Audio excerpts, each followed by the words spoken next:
Well, I'll just tell you, folks, anytime we get started and I'm hitting the audio cues correctly, you know you're in for a treat because it's time for another week of the RecPoker podcast. Thank you so much for joining us for another week. I'm the luckiest guy in the world. I get to hang out here on Monday nights live on YouTube and talk about poker with my poker friends. My name's Jim Reid. I'm Bluffsterini in the home game and at RecPokerJim on Twitter. I have to thank our sponsors, the Running Aces Hotel, Racetrack, and Casino. One of the reasons I have to thank them is because most of what we do here at RecPoker is free. We're a largely volunteer-based organization, and most of what we do, you can get involved with without spending a dime. We have a fantastic premium membership here as well for only $15 a month. And if you go over to rec.poker, sign up for that free account today with an email address and a smile. That's all it takes, but we require both. And then you can kind of unlock all the amazing stuff we do around here. There's premium members, like I said. We got a new one this week. I have to thank William Besant, who got involved. I think they picked us up through a friendly conversation on Reddit. So we get folks from all over. I'm excited to get to know William a little better.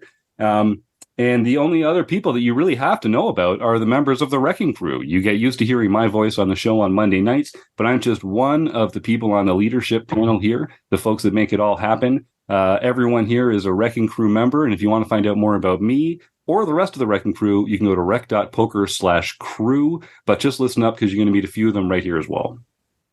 I'm Chris Jones. You can find me 5B5 on Twitter or 5x5 in the PokerStars home game. And I am John Somsky. I am Poker Geek MN everywhere. I'm Rob Washam, and I'm Rabman50 just about everywhere. I'm Troy Chapman, and I'm Chapo Australia in the home game. We're also joined by the one and only Roger Schutte. You've heard his name mentioned on the podcast before because he pitches in behind the scenes to help us out with so much of what we do over here. Roger, I'll just say if you'd like to share your handle in the home game or tell folks where they can get a hold of you, feel free to introduce yourself to RecPoker Nation. I am Graphic16 everywhere. Look out for him. He's a recent winner, too. I know we're going to be shouting out his name on the at the back end of the show as well here. Without further ado, like I said, this is the Monday night, the chats edition of the podcast. Every week we we interview a different person of interest from the poker world. I'm very excited to be welcoming Brendon Rubie on the show tonight. So Brendon, first of all, just thanks for joining us here on the RecPoker podcast. Yeah, you're welcome, Jim. It's an absolute pleasure to be here, and I'm already impressed by the depth of what's going on here with RecPoker. So excited to be a part of it. Well, that's saying something. So if folks don't know Brendon, you can probably hear from listening in. He's another one of our Australian friends. We've had a couple Australians on the show recently. Troy Chapman, who has been a great RECing Crew member here for a while, has been really banging the drum down there. And you've been around the block, man. So if people don't know about Brendon, he's a very successful player. He's done coaching. He's the host of the Mindset podcast as well. So there's all these different ways that we could kind of like put you in a box, Brendon. But how do you like to define your own space in the poker world? And where should we be talking to you from the point of view from? Yeah, look, I mean, my role has changed over the years in the poker world. I'm almost 33 now, even though I still look probably 18. And I started out as a player, and really pursued a career in just playing full time for the good part of 8 years, and then started to coach more fundamental stuff. So about 2015, I went to more of a coaching role, more just fundamentals and stuff. Then I just went more into the mindset field and upskilled myself in counseling and coaching, just to learn about psychology, because I really learned that when I was coaching people, so much about the game itself is about how you approach yourself psychologically, emotionally, and mentally, and all that. And around that time was when a lot of the GTO stuff and PioSolver and way more training websites started to come up. So I found when people wanted coaching, they were more looking for that interpersonal relationship, so they could actually share their lived experiences and almost bridge the gap for all those difficult, like how the hell do I even study poker and all this stuff. So fast forward to now, I have my own podcast called the Australian Poker Mindset, just sort of having discussions with people from the Australian world, and eventually I'll probably do more international players and whatnot. But yeah, like right now, I would say that, I'm a combination of a poker coach, mindset, peak performance coach, I don't really play as much as I used to because I just have more of a passion of working with people and just seeing them kill it on the tables. I really get a big kick out of that. Yeah, I get that. Well, I'll remind our folks in the YouTube chat, if you've got any questions for Brendon, feel free to type them in the chat there, and Chris and I will get to them. And anyone here on the panel, of course, just unmute and I'll call on you. And I'll remind our YouTube listeners, we're going to have our typical contest at the end of the show. We're going to do a draw to help raise awareness for food banks in your area. You know, food insecurity is on a spectrum. It's a problem around the world. And the winner this week is going to get a free month of Range Trainer Pro, which is a fantastic training tool.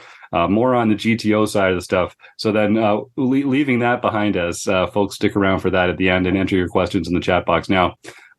So Brendon, talk to me a little bit about that evolution that you've been on since you started playing. You talked at first that you were coaching in sort of like the fundamentals. Tell me a little bit about sort of what that encompasses. What kind of skills or problems are you trying to approach at that level when you talk about the fundamentals? Yeah, well, I mean, when I first started doing it, and this was probably 7 or 8 years ago now, I remember meeting with my very first ever student, and I was so nervous, and I was like, what the hell do I even prepare? Like, where do I even start someone? Do I talk about bet sizing? Do I talk about, stack dynamics? Do I talk about early stages? I just had no idea where to start. And so I did all this prep and everything. And for the good part of probably the first year of coaching people, I really put all this emphasis in coming to the session with all this content. But it didn't take that long to realize that people didn't want to be talked at in our sessions. So I pretty quickly learned that, coming to the session and just talking at them wasn't going to help them. I had to have let's call it like a foundation or a plethora of tools in my toolkit to be able to bring to them, like I bring my laptop, or if we're on Zoom, we do it over that. And where it came up from my client or student, I'd like to call them, that's where I would, what I would call strategically wing it. So if they bring something to the session and says that, like, hey, I had this hand and this happened, and I'll say, okay, well, what I identify here is a stack dynamics issue or a bet sizing issue or a ranging issue. So let's use some of that content I've got, and I'll pull it up and we go through that. So I sort of, strategically winging it is how I've figured out to be the best thing with people. And then helping them sort of find like a platform, like whether it be GTO Wizard or whether it be pokercoaching.com or whatever site that works for them. That's sort of like a referral thing. Probably giving people free plugs here, but yeah. No, that's very familiar. I mean, I think a lot of our RecPoker Crew members do coaching as well through the RecPoker community. And, we're also, we stick to fundamentals. Most of the people that are looking to us for coaching are, if not beginners, they're intermediates. They're looking to be more serious about it, to take the next step. And I think kind of knowing that there's these other resources out there, once we've kind of figured out what the holes are, that are really well set to plug them, that feels like a great way to do it. And that must be very, like gratifying and rewarding as well, as a coach. Is that something that you like when you get into the mindfulness stuff? I feel like what am I trying to say? The feedback isn't as obvious and automatic. Can you talk a little bit about kind of what that is like, that difference? Yeah. So what I'd say here is what I love about what I do is that when somebody's willing to come to coaching, right? So they're willing to first seek out a coach, right? That's like the first step. Like, hey, I kind of need some help here, and I accept and surrender to the fact that I can't do it on my own. And maybe also I'm quite lonely, right? Because poker has a tendency for us to feel quite lonely because all the people we're around all the time are our competitors. So we don't know if we should be trusting them exactly, right? So we don't know if we can trust them or not. So we don't know who we can share information with because we feel like they're going to just use it against us in the next game. So I think getting a coach is a tremendous idea because, then you can have somebody who you can talk to, who you can trust that it's also going to be confidential. So that way you can truly sort of unload who you really are and what your true experiences are. So when somebody comes to me for coaching, they've already done what I would say to be probably 50% of the work. And that's that willingness to change. That's that willingness and openness and vulnerability to say, hey, look, I've got some leaks and I want to plug them. what people don't realize when they come to me, I think, is they think that they're going to come and get all these answers. But what tends to happen is they realize they probably come with one issue and end up with 10. Yes.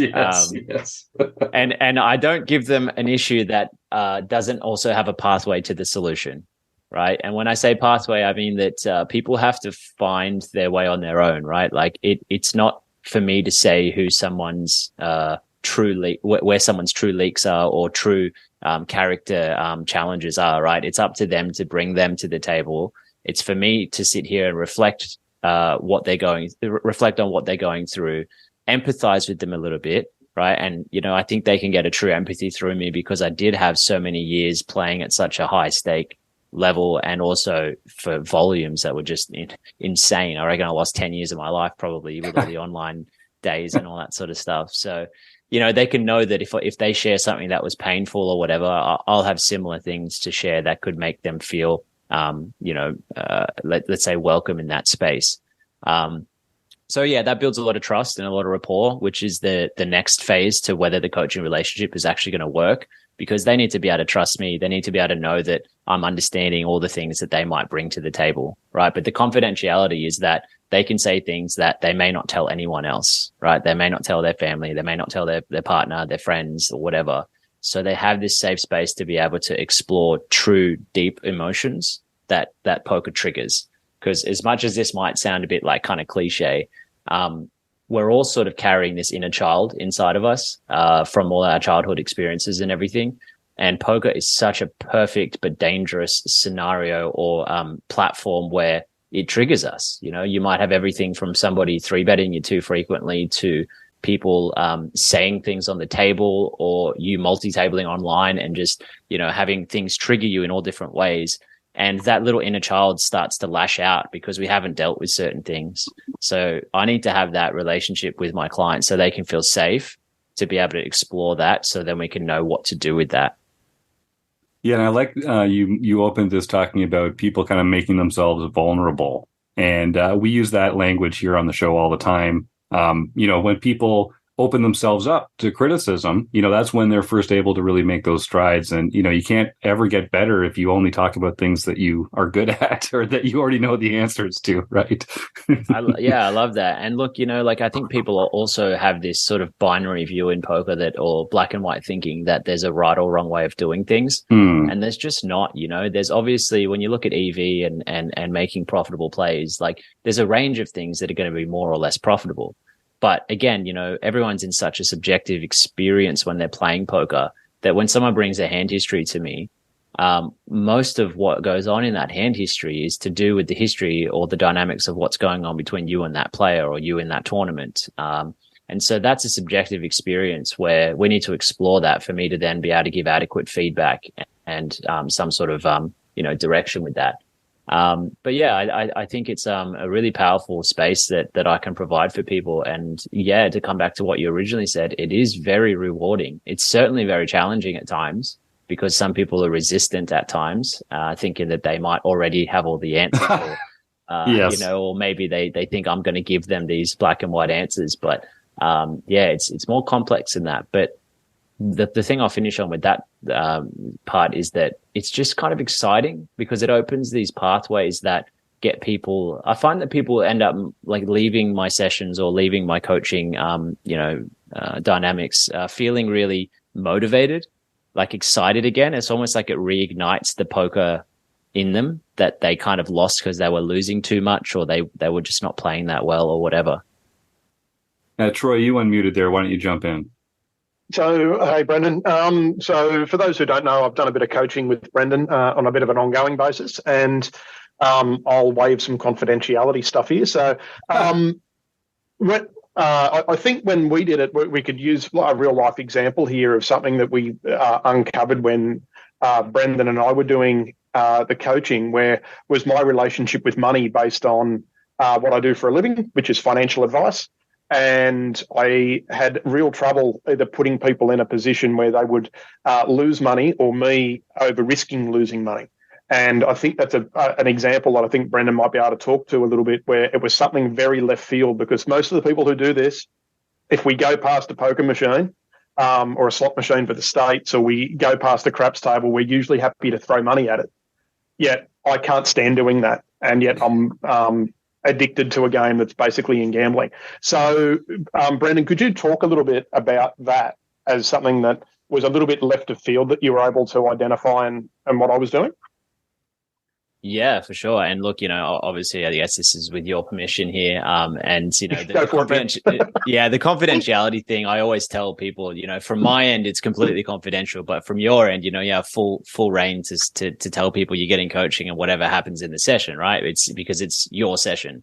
So with your permission and that the vulnerability around that, let's use that word again. I'll go ahead, right? So, yeah, look, I mean, that was a very unexpected thing that I think came up for probably both of us after. It probably wasn't until the fourth or fifth session that sort of really came to light with you, Troy. And, that relationship with money certainly came out in your game, when I was looking at some of your hand histories and things like that, and you were discussing your experiences. Yeah, I definitely saw this connection between, firstly, the fear around making, let's say, high variance decisions or taking lines that were sort of messy in the game. I think, sometimes when you, let's say, pull off a triple barrel bluff, it's almost like you disrespect the game or you disrespect your stack or you disrespect your buy-in.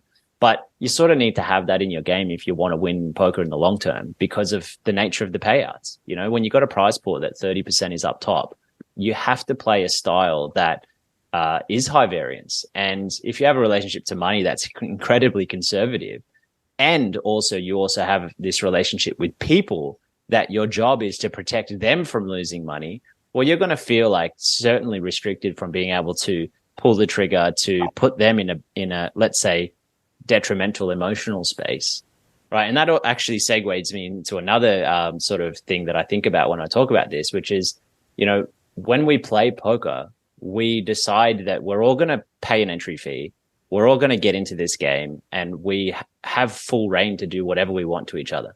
And actually 90% of this game is lying to each other. So when you think about that, it's like, if you have your friend on the table, you've both paid your entry fee, you're in a game.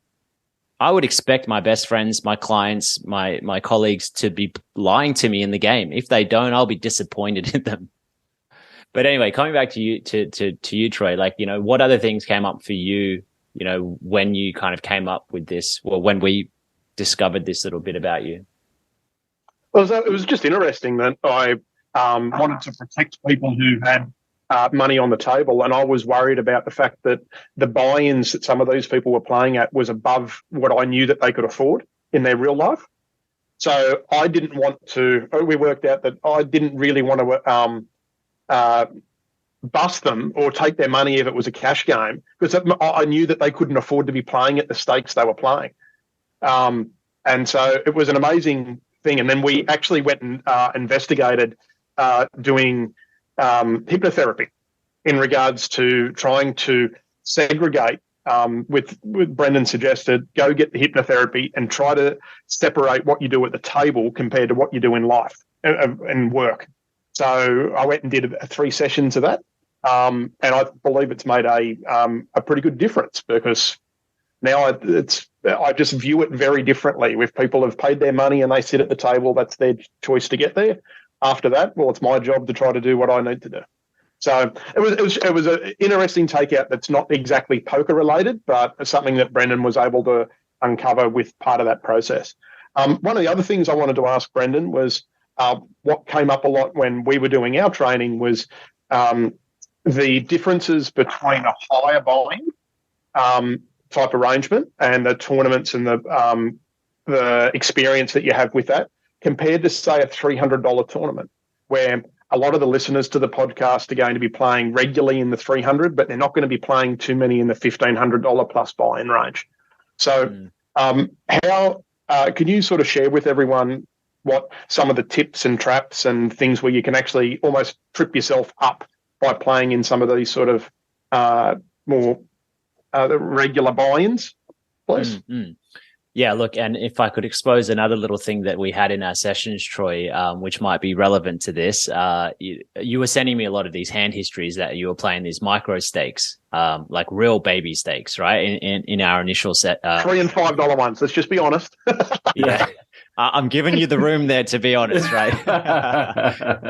Yeah. So, when you were sending these hand histories through, it was near impossible for me to give adequate feedback because, I'm not here to coach you to play $5 tournaments, right? I'm here to help you upskill to play tournaments. And look, cash games are a different thing, right? But the mindset to cash games is sort of similar. But for me, I've always been a tournament player. So when I'm coaching fundamentals with tournaments, it's like, well, look, this is not a true poker game, right? Like what I believe a true poker game is when there's enough money on the table that people are going to fear it, right? So my soccer buddies always joke with me about this, right? They always want to play against me, right? Hey, let's have a poker night. Let's go and beat Brendon, right? And sure enough, we had a poker night, and sure enough, they all beat me because we only played for $5 and $10. But if any of them put $1,000 on the table, I would destroy their soul, right? Because it's a game of consequence, right? So there needs to be consequence to your action, and if there's none for $5, there's just none, right? So it doesn't really matter. I can reload, go again, and do that 20 times tonight compared to a $100 buy-in. Yeah, people and look, differently. Mind you, I've played some 10K tournaments where people treated it like a $5 tournament. So jumping up stakes doesn't necessarily always mean that they'll respect it, right? But this is where you have to be hyper vigilant and pay attention to each individual player and how you believe they view the game and respect the game, or how deep their pockets are that you might think, based on the way they talk, based on what job you think they have or whatever, right? This plays a significant part in how you're going to play your hands against these people, because this is not GTO. This is far left field from GTO. This is your exploitative stuff coming out. How does someone view the game? How does someone view money? How does somebody, why is that person there in this tournament? That's what's going to help you understand how you're going to combat those types of players, especially when you get to the back end of a tournament where you have like when you're nearing the money, you got ICM issues up for grabs and all those types of things. Some people it might be the end of the world if they bubble. And for other people, it wouldn't even be a drop in the ocean. So it's really, really important. Yeah. That's I'm not actually sure if that exactly answers your question there, Troy, but it's definitely important to bring up. Yep. That teed me up for a segue here for a second. I think Troy probably has more questions, but for the second, this is something that we do talk about here from time to time. When it comes to game selection, stake selection, it has to be high enough that it is meaningful to you, but not so high that you're making mistakes because you're playing a scared money. So, Brendon, let me ask you, how should our listeners decide where that threshold is for them? Like, what can we do other than just like visualize being at the final table, or, because everyone has different bankrolls or budgets. Everyone has access to different kinds of events, different skill levels. I want to resist the urge to just say, well, if you make $100,000 in a year, this is your buy-in. If you make $50,000 in a year, what can we do to ourselves kind of figure out where is our comfort zone when it comes to buy-ins or stakes or payouts or that kind of thing? I mean, look, it's a great question and a very complex one to break down, because there are lots of things. Firstly, I'll say that I'm certainly not the right person to come to when it comes to financial advice. Maybe Troy will be your guy for that. What I can tell you though is that when it comes to poker and sort of looking at the games you're playing, the first step is probably an understanding of what level of respect to the game you can expect, right? For example, $3 and $5 ones online are going to be pretty much nothing, right? And you have no idea if somebody's fallen asleep at their computer or whatever, right? When you get to say $20 to say $50 buy-in levels online, that's probably equivalent to your $300 live games, I believe. So your $20 to $50 games are pretty respectable games, especially if you're playing fields that have 1,000 players in it or whatever. You're still going to get some juicy little prize pools. One in the back end, first prize might be $10K for a $30 or $40 buy-in or something like that. It's still going to be a really decent game. So that's before we even consider what your bankroll might be or anything like that. But yeah, like to understand that those stakes are going to have a certain level and expectation of how people are going to value the game or treat the game. Then when you go from 50 to say $200 buy-ins, that's where it starts to get really quite tough, and people are going to be playing at a pretty high level. You can expect them to be probably using, their HUDs, right? They're going to be studying the game. Like that's where it does get a bit higher. And then, when you start going higher than that, anything higher than 200 online, I would consider actually, probably this would be, people would argue against me here, but they're your nosebleeds in tournaments these days because of the quality of players that are in them. So yeah, I think when you look at that, that's the first thing to understand, to know what game you're getting yourself into. The next step is the money management and bankroll management side of things.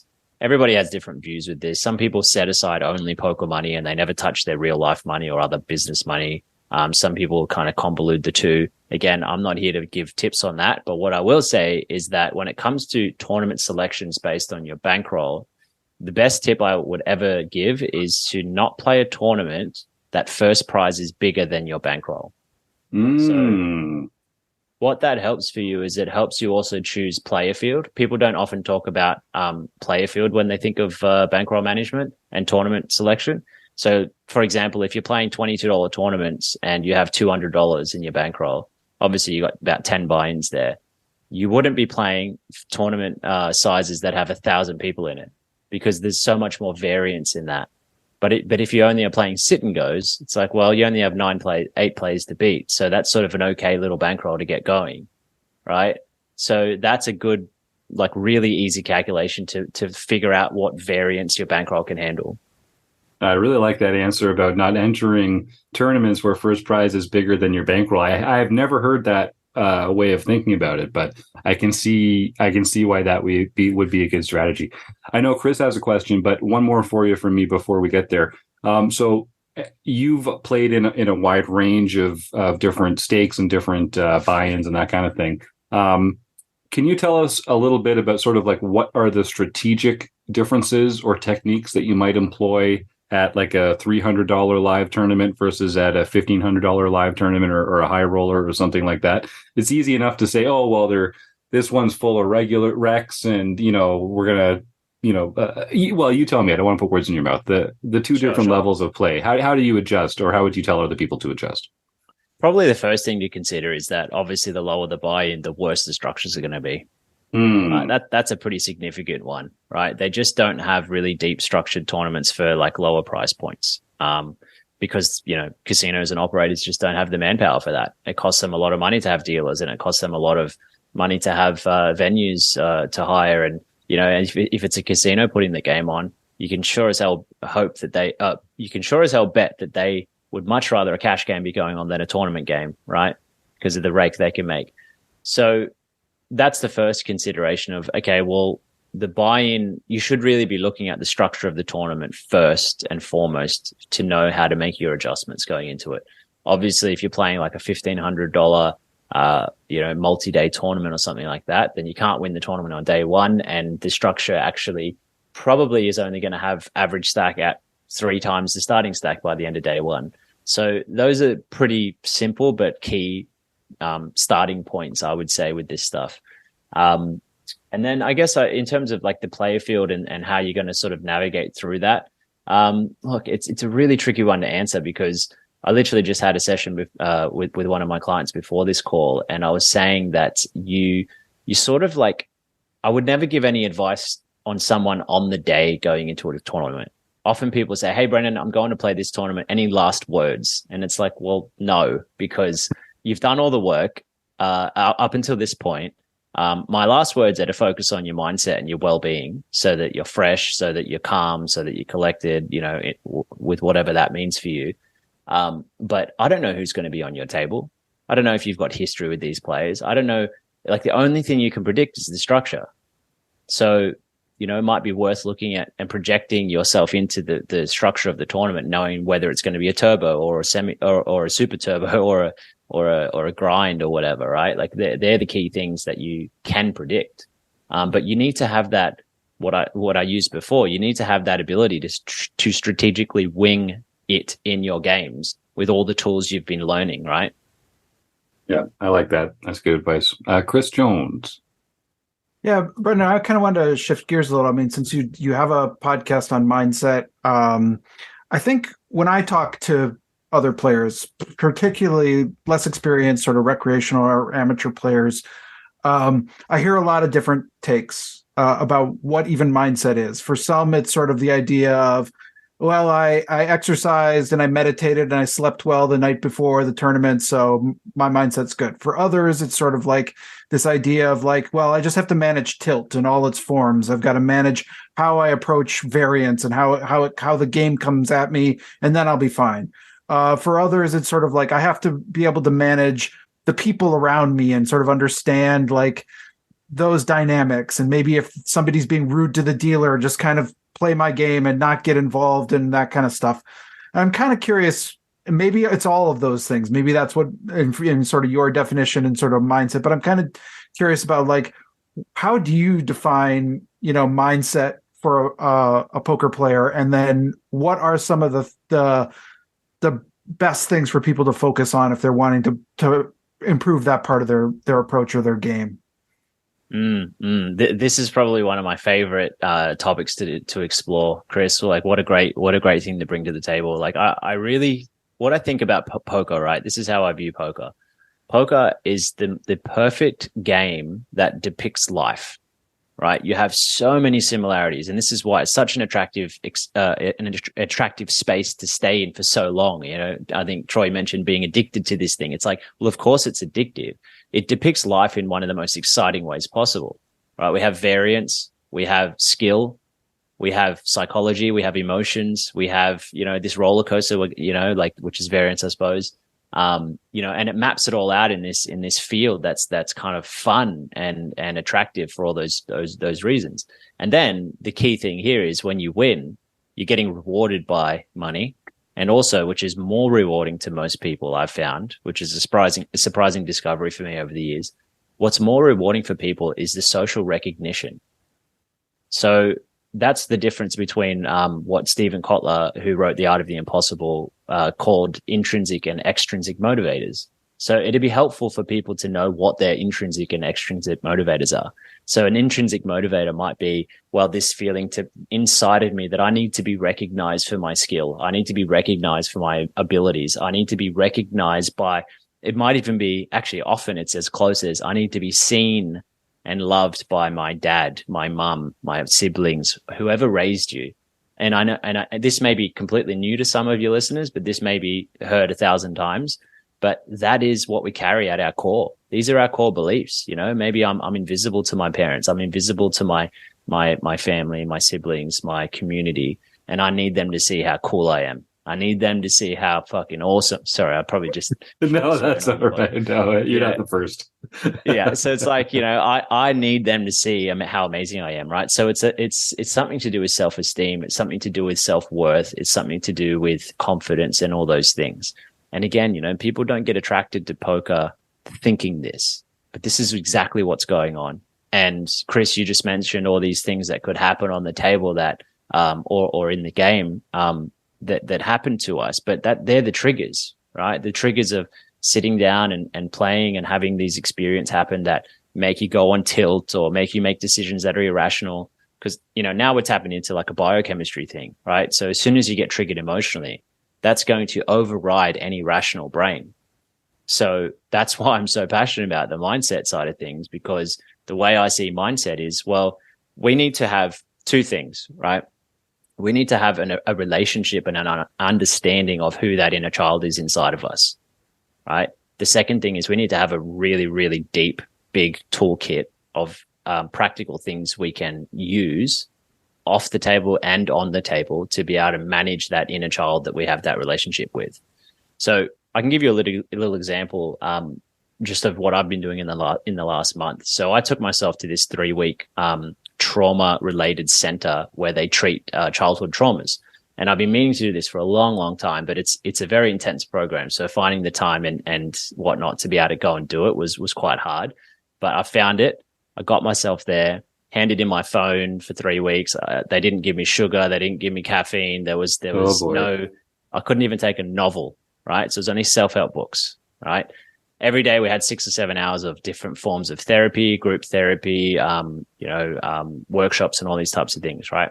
And, what I learned about myself was so profound that like I feel like so much better. It's almost like I've had this battle for like 8 years of trying to understand my own personal demons or my own personal triggers, right, that happened on the table.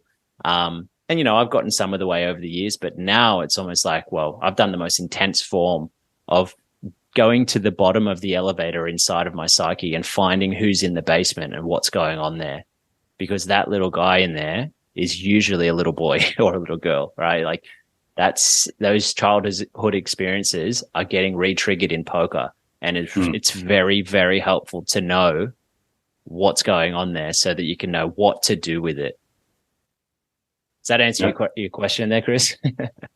Yeah, Chris is muted, but it sounds like he thinks that he sounds like we were on the right track there. That's great. In fact, we got a comment here from the YouTube chat from Arnold Barron saying he's got a million questions, but we should do a whole nother show and just talk about strictly the mental side of poker because it's the hardest part of poker to deal with. Absolutely right there, Arnold. And Brendon, do you feel like at this point in your career, you're like, how involved is the actual like poker strategy element of what you're talking about? How relevant is that, and how much is it just sort of like the meta game and the way that you approach competition and performance and that kind of thing? Mm-hmm. Look, I would say that if anyone's sort of new or halfway through their poker journey, let's say, and sometimes time is not really the best factor of measurement here because it's more about how much time you've spent playing rather than time itself. Like the person who's grinding 4 days a week of 8 hours versus 1 day a week, one tournament a week, right? Like some people I work with, it's like they play one tournament a week, and then they think that after 2 months they should have results. It's like, that's only like 8 tournaments, right? Right. So what you do with that time is so important. So what I would say here is probably like 20 to 30% of your game really should be a decent foundational understanding of GTO. So this is what I would say is your ultimate defense. So it's almost like if you were being trained as a boxer, you don't learn how to start throwing punches straight off the bat. You got to learn how to protect yourself. So you learn how to protect your face, your body, all these movements and stuff. That's what the foundations of GTO are. So what I mean by this is quite simply, even though it's complex, all your starting ranges at different stack depths, all your big blind defense stuff, all your 3-bet ranges versus certain things, and then identifying different types of board textures and how that matches up starting ranges, and then how we're going to basically go through that process. Right. So that's sort of your 20 to 30% foundational stuff, because that also entails a bit of, exploration around bet sizing and whatnot as well. Once you have a pretty decent understanding of that and you've gotten leaks out of your game, such as like limping too frequently or calling raises in horrible positions with shorter stacks and, things like that. Once you sort of have those things, which are 20 to 30% of your game, the rest of it starts to become more exploitative, because when you start to get to, let's say, back end stages of the tournament, or even like if you get to turn and river situations, that's where a lot of the information is kind of out there. And now it's about how you've really identified how you can exploit the other person. So it becomes about exploitative. I think this is my hypothesis at the moment with poker. I think we've gone from, let's say 2010. I don't know how many of your listeners were playing poker then, probably all of them, but 2010, it was very pre-flop, a lot of pre-flop aggression, 3-betting, 4-betting, 5-betting.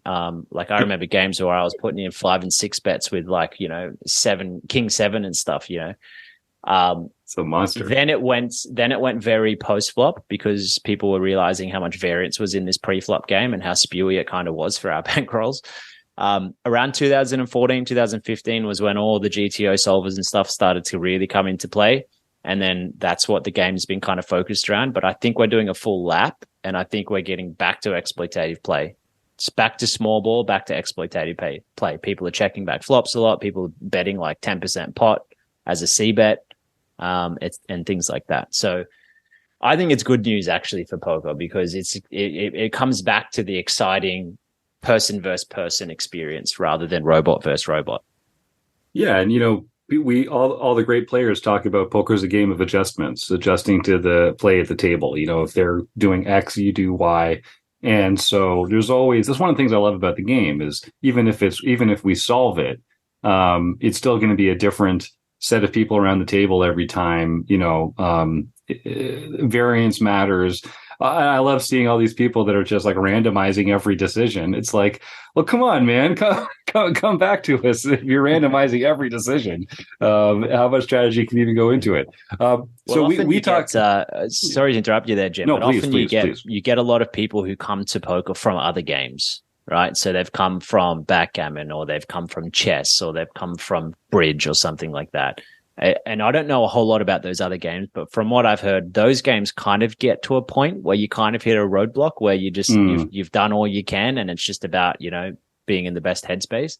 But I think the variables in poker and the excitement around that is what brings people and keeps people in poker for much longer than other games. Yeah. It's that they called it something. It's almost like the same algorithm that like social media or a poker machine might have, right? It's this randomized concept, and they've done these experiments with rats and stuff around like if they press a button and random things come out, they're going to be way more attracted to that than boring things, and then less likely to take the hit of cocaine or whatever they put in their little stuff like that, right? We need this randomized excitement about our life, which I think poker provides. Yeah, and I think it's that mix of sort of the math of probabilities, but also the chance of probabilities. Like even getting yourself into a good position. Aces lose pre-flop all the time. It's just not one of those things that you can kind of just get bored and count on all the time. So you mentioned sort of starting with GTO as defense. I'll just remind our audience, we're going to do our food bank raffle in just a few minutes at the end of the show here, and someone's going to win a free month of Range Trainer Pro, which is a fantastic tool when it comes to drilling for ranges and that kind of thing. We mostly talk about no limit hold'em here on the show. That's kind of the mainstream poker game. Is most of your experience in no limit hold'em, or do you dabble in PLO or other mixed games, that kind of thing as well? No, look, I pretty much stayed in no limit hold'em. Last year I did win a small PLO tournament here in Australia. There was only like 40 people, but yeah, I mean, if I'm playing PLO, it's more of I'm just the fish, kind of like dabbling. Right. Yeah, I mean, I understand pretty well what's going on in PLO. I just sort of, I don't know, it's a bit of an outlet for me. So I'm certainly no one to look to for other games. I've always kind of wanted to, but they never got like bigger or exciting enough that, Hold'em was just the thing to stay to for me. Yeah, that makes perfect sense. And you've had some great success with No Limit Hold'em. So can you talk a little bit about some of your biggest wins, some exciting times for you on the felt? Like I don't want to dox you. I've looked you up a little bit. You've got some impressive results on Hendon Mob, and I know at your age, it feels like you've played a lot of poker. You've established quite a resume here. What were some of the more exciting moments for you as a player? Look, I'd probably say I would say that I have two like significant, really big highlights, and that's not necessarily just because they were for the biggest amounts in the tournament, but more just the experience around it. So the first one was about 10 years ago now. I was 22, and I got heads up with Timothy Adams in the 4max tournament at the WSOP. The 4max format only really happened for a couple of years in a row, and then I think they realized they just didn't have the dealers and the manpower to run the tournament like that with only 4 on each table. But man, that was a visceral experience. Like it was at the final table of 5, it was like an unofficial table. It had like Tony Gregg. I don't know if anyone remembers him. I don't even know if he plays anymore. We had Timothy Adams. We had Greg Merson on the table, who was also, that was the year he won the main event and the 10K 6 max. So this, here I am, this 22-year-old kid on the final table, with all these like pros. And 4max is a pretty raw form of poker. I remember we were so deep stack, like we were like 100 big blinds deep going into the final table because chips were just constantly flying. We're in a stage of the game where pre-flop action was a significant part of it. So like it was a deep, long final table. We're on the mothership, in Vegas, like the main stage. I had some friends and stuff from Australia there, Rayla and me, and then people at home were watching, and you get this overwhelming support from people in Australia we have a really cool community here, which I'm sure Troy can vouch for as well, where, if someone's doing well, out of our country, we all get on the bandwagon, even though that person's probably crushed us in tournaments in other stages. It's really cool. So that experience was really cool. I got second in that to Timothy Adams, and it was such a huge result. It was for like 250,000 US or something at the time. Amazing. And first, was the bracelet, right? Like that's the dream. That's the gold medal for us as poker players. And I always really strive to go for that. And so to get that close and not get it was pretty gut wrenching. But it didn't take long for me to settle in my victory anyway for second. So that was really exciting. That was definitely a highlight. And then the second one happened about 5 years later here in Sydney, in my hometown here. There was a WSOP circuit tournament. Actually, it was 2016. They had the same circuit in December, and there was a 5K event which had about 230 people in it, which I finished second in. Oh. So I got second in that for 180 or something, which was kind of cool, but also like I was a bit disappointed because the guy offered a deal and I didn't take it, and then I lost. And the next year, I was blessed enough to have a run again in the same tournament. It was about the same amount of people, and I managed to win it. Oh. So yeah, so the next year I got back-to-back final tables, second one year, and I won it the second year. Wow. I also didn't make a deal, but won it this time. And actually, the reason I didn't make a deal, which makes the story even kind of funnier, was I kind of thought in my character I had matured, right? So I said to the person, heads up, I'm thinking to myself, I'm not having what happened to me last year happen again, because it was about 100K difference. So I offered a deal. I remember saying, hey, do you want to make a deal? We'll just, do ICM or whatever. And he was the one who said no to me. And then I kid you not, in the very second hand, I had queens, he had jacks. We were all in for like 60 big blinds each. And I flopped a queen, and that was it. No. I thought it was going to be a 5-hour heads up battle. Yeah. Yeah. Yep. So, and the best part about that as well was because it was in my hometown, I didn't have people messaging me. People were there. I had my family were there. I had 3 of my siblings there and partners, and that was really special for me. That's great. And good for you for being able to bounce back like that too. Like people talk, I don't think people understand how crushing it feels to come in second in a large poker tournament. They're like, oh, cry all the way to the bank, Mr. $200,000. But like only one person gets to leave the poker room really smiling. I think, Chris, is that a similar? Well, I don't know, Brendon, if you probably have, because you've dived into psychology and stuff, but there's a whole phenomenon about the silver medalists. Are you familiar with this? The kind of silver medal phenomenon that if you ask Olympians like years later, the gold medalists are obviously really, really delighted and happy. The bronze medalists are like, overjoyed because they were one place away from not medaling at the Olympics, but silver medalists have a much more likelihood of having depression and they struggle with like the thing because they were so close to the gold or whatever. So like that is a real dynamic that people have to wrestle with, that kind of like that second place thing. Well, look, I haven't heard it in that analogy before, but I am not surprised because what that is associated with is grief. Right. So you've got this grief around, I got so close to an experience, and it's almost like your body, your heart, your mind, your soul has believed that you've won it. And this happens in poker a lot, by the way, even to the point of entering a tournament. I still have this. If I enter a tournament, I expect to win the tournament. Anything less and I am in pain. Right. So we have this, like, it's almost probably like the gambler's fallacy. Right. But yeah, I'm not surprised to hear that, Chris, because if you come second, you had something almost psychologically and physically and emotionally, and then it gets taken away from you. And it's big because, you spend years and years and you're the only one who knows all those hours you put into grinding and all the heartache and all the difficult conversations with your partner and your family if it doesn't go well and all these things. And then you get so close to a huge result like that. And for some people, it may be a once in a lifetime opportunity for a result like that. So you may never get an opportunity to redeem that. I want to leave your listeners with a bit of gem here. If that ever happens to you, or if that's something that you feel fearful of, just know that the people who get those gold medalists, the gold medal or whatever, it's very hard to stay motivated after that. If you get your silver medal and you feel this like, oh, depression, and use that as a catalyst to push you forward, right? Use that as something it's almost like that inner child, right? Like make friends with that, like become close to that. Don't push it away and then sit there for years and years in this depressive catatonic state, right? It's only going to hold you back. I actually believe that coming second in things will help propel you to achieve more of those experiences and just have a better character development. So it's painful, but it's something you can use as a catalyst for sure.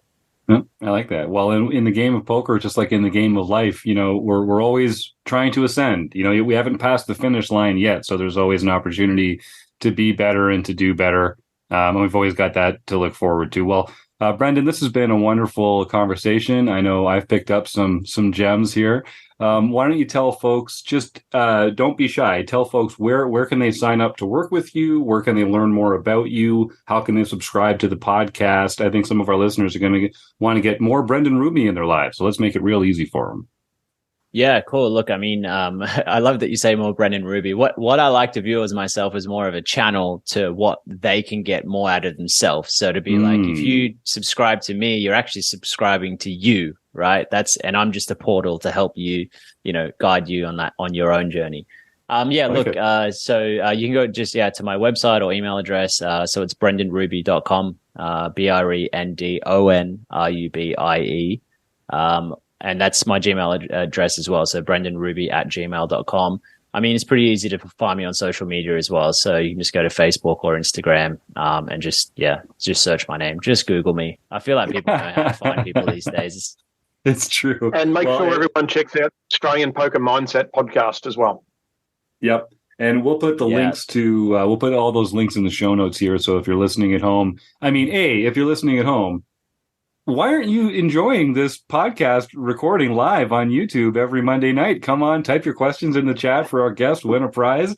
But since you've made a different choice and you're, commuting right now, or you're painting the side of your house or whatever it is that you're listening to this on audio afterwards, you can just head on over to the show notes and you can click those links and get a little more of Brendon Rubie being a portal for your own better self, recursively, infinitely into the future. All right. Well, Brendon, thank you again. This was a real treat. I hope we get to cross paths again soon. And if it's not over here, it's going to have to be over there. So we'll make something happen sometime soon. I'm looking forward to it. Thank you so much. And thank you everyone at RecPoker. It's been an absolute pleasure. It's nice to be on the other side of a podcast and know what that feels like, actually. So yeah, thanks for having me. I appreciate it. Cheers. Well, I'd say have a good night, but Brendon. I know for you, have a great day. And I'll look forward to the next time we get to talk. Thanks, Brendon. Thanks, Jim. All right. So, folks, we got a fun comment from Jack LaRue here saying, if you get second, John Somsky does not get to say your name on the podcast. That's a good point. I know that's a real incentive for a lot of our people in our home games here to get that famous John Somsky shout out on the pod. So, John, why don't we actually start with that? We'll give folks a few more minutes to enter the words "food bank" into the chat. If we only get a few, I think I'm just going to give everyone a free month at RecPoker, and we'll save that Range Trainer Pro until we get more people typing the word "food bank" in there, because the problem of food insecurity isn't going to solve itself. Lord knows typing the words into the YouTube chat, that's going to do wonders, folks. So while John's talking about some home game results, we'll let some people take one more crack at that. Thanks, John. Well, we'll start off with someone who doesn't really need to win anymore. His ego is plenty good enough. Gopher Boy TJM. Oh, no. Won the Mixed Game Championship Series on Wednesday, the 8th, winning the Deuce to 7 single draw, no limit game for his first mixed victory of the year. Amazing. And Taylor, we're all thinking about you. I know you had a furry family member move on this week, and you're in our thoughts. And I'm not surprised that you were able to channel that into a fantastic performance on Wednesday night. Congratulations. Then Shamu 27-140, Roger Lamp got his first nightly victory for the year. Graphic 16, Roger Schutte, who's looking right here, right at me right now. We got back-to-back Rogers. Got his first nightly victory for the year. Amazing. Aussie 8 got his first nightly victory. Nice. Chatty Cat got his or her first nightly victory for the year. Isnma got his first nightly victory for the year. And none other than Rabman50 won the daily mixed event for the first time this year. Yeah. Look at that. What was the game? What was the game? It was PLO. PLO. I didn't know you were a PLO hound, Rob. Well, you got to get lucky.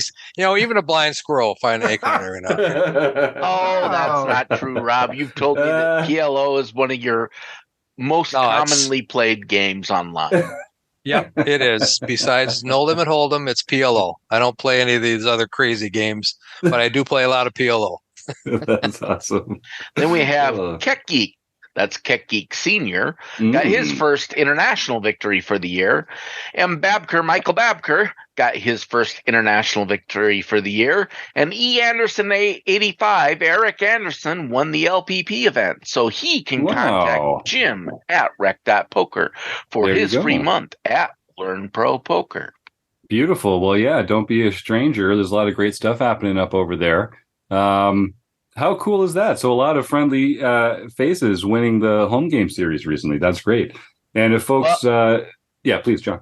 Well, I was just going to say, and, speaking of none other than Taylor Moss, the leader of the Marek Madness crew, keep in mind that you have just until March 1st to get your picks in for who's going to win Marek Madness. So go to bracket.rec.poker and you can put your picks in and then post them in the forums there, and the winner will get some sort of prize. Mm-hmm. And if join us every Thursday night. Join us every Thursday night in March, and you can watch the matchups. We're going to have commentary. We can see who's moving on. It's always a really fun time. So it really is. Yeah, it really is. If folks want more details, you can go to rec.poker/Marek. That's just rec.poker/MAREC. And there's all the details there about choosing a bracket, making your predictions, posting it in the forums. You can watch some highlights of the commentary and the stream from last year. And then, every Thursday in March, 8 o'clock Central, we'll be streaming that at twitch.tv/RecPoker. And that's going to be a lot of fun. So if anyone gets a perfect bracket, we are going to do some kind of wonderful prize. I don't know exactly what it'll be yet, but that's one prize out there. And then if no one gets a perfect bracket, we'll do a kind of lesser but still fun prize for the best bracket that made it through the most correct of all the ones, even if they don't make it. So that's going to be a lot of fun. Marek Madness, do come and check us out for that on Thursday nights in Marek or March. What else do we have coming up here that we should talk about? I think so. We've only got one person typing the word food bank in the chat tonight. So Mary, I owe you an email already, Mary. So why don't you and we'll pick this up over email at some point over the next little while. And here, Chris, you unmuted. I didn't get any one-sided dice with all my nerdy dice. So that's right. That would be a very nerdy die, wouldn't it? The old one-sided. You don't see that very often. Just choose a die and keep rolling it till you roll a one. Well, is there anything else that we should mention? You could just have Jim roll a die, and we'll. That's sure true. Get a you one. could have me roll any die, and we know we're going to get a one. Thank you, Mary, for typing that in there. I want to remind our listeners that we're in the middle of the Australian invasion right now. We've got a couple more Australian guests coming up over the next couple of weeks, which is going to be some fun listens there. We've got some more prizes to give away. And I think I teased this last week, but we are upping the caliber of the prizes that we're giving away on the show here, thanks to some of our fantastic learning partners. Of course, a month at RecPoker Premium will be available for all of our community members and guests that come to show up. But if you are a premium member already at RecPoker, you're going to be able to win some pretty cool stuff, starting with this free month of Range Trainer Pro. So we'll put that on the table next month. Well, then I think I simply have to thank our sponsors, the Running Aces Hotel, Racetrack, and Casino, for everything that they do to support us. We're so appreciative. Our premium members that we could not survive without. Brendon Rubie, who was a great guest, and that's fun to talk to him. John Somsky, Troy Chapman, Roger Schutte, Rob Washam, Chris Jones, and you, the listeners. Thank you so much for all your support, and we'll see you again next week. Night, folks.